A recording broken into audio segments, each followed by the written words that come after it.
Executive dysfunction is like when you want to really do something and you just can't.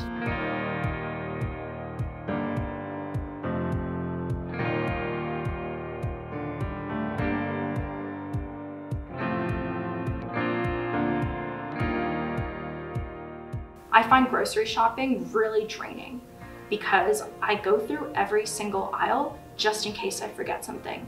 And I stand in the aisle and I get indecisive over what I want to get. And I'll be Googling reviews, like, is this a better one or that one? Do I get the brand name? And it just takes so much out of me.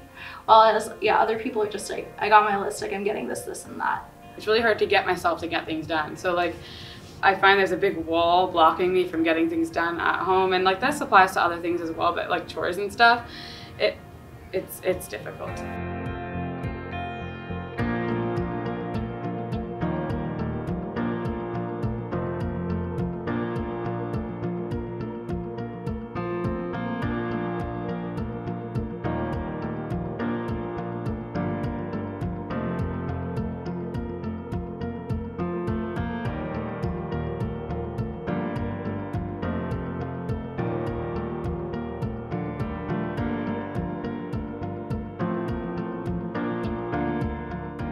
In university, just this past year, every single time I'd have to go to my classes, I would have to look up the room number every single time, even though I went weekly, just because you look once and you see the number and that's it. You don't register it and like remember it and keep it. I would have to repeat it to myself and be really intentional and be like 549, 549 to really remember it. Like, some people think that the extra time for assignments and tests is because you can't focus on it, and that's part of it, but it's also because I need to take that extra time to just organize myself and say, this is what I'm gonna do, here's how I'm gonna do it, and this is the order of the way it's gonna happen, because that takes me a lot longer, where some people can just sit down and do that. You often misplace things and try and find them again, and it's really hard when you also struggle to keep your room clean, so things are even further lost.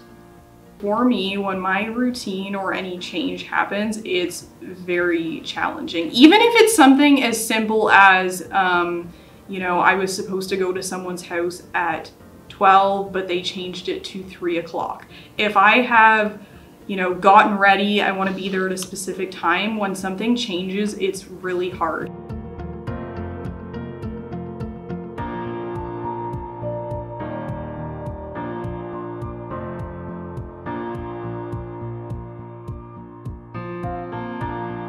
I would say that getting things done on time isn't like the main issue with time management, but time management is still really hard. And I hand most things in on time, and I can do most of the work that I have to do, and I can get to places on time, so it doesn't seem like time management is a problem, but it's so draining. And to sit down and realize that I have this due on this day, and another task due on a completely different day.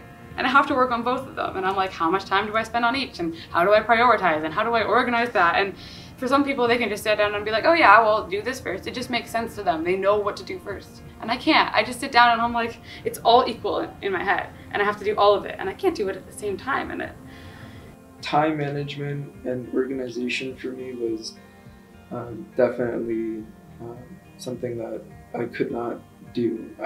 If it wasn't for the extra time provided by my IEP, I don't think I would have got through high school. One of the big areas I have trouble with would be time management and organization.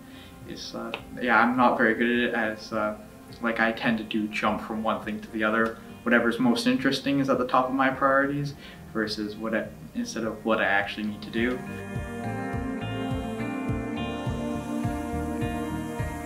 And I just noticed that I need more structure. So I actually just moved into a new place, and my roommate asked me the other day, like, hey, you know, the bathroom gets really murky sometimes. Do you mind cleaning it like here and there? And I said, sure. But later I realized, like, I really need to tell her, like, I actually really need a structure for this. Like, can we make this so, like, I clean it once a month at this time? Otherwise, I'm gonna forget. And I also need to be held accountable. So yeah, ADHD is kind of part of my family.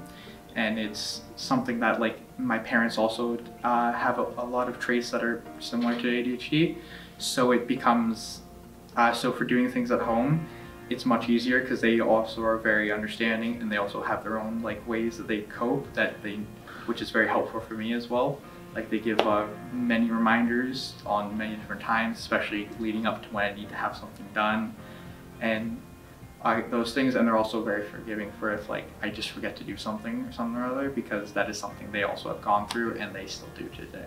I love this idea of breaking things down into the smallest baby steps that we can, because things feel overwhelming all the time. And I like knowing that there's ways that are affirming to me, and the way that I work that are validating to me, taking as long as I need to. If you are starting the journey, I think one of the best things you need to do is find strategies that are gonna work for you.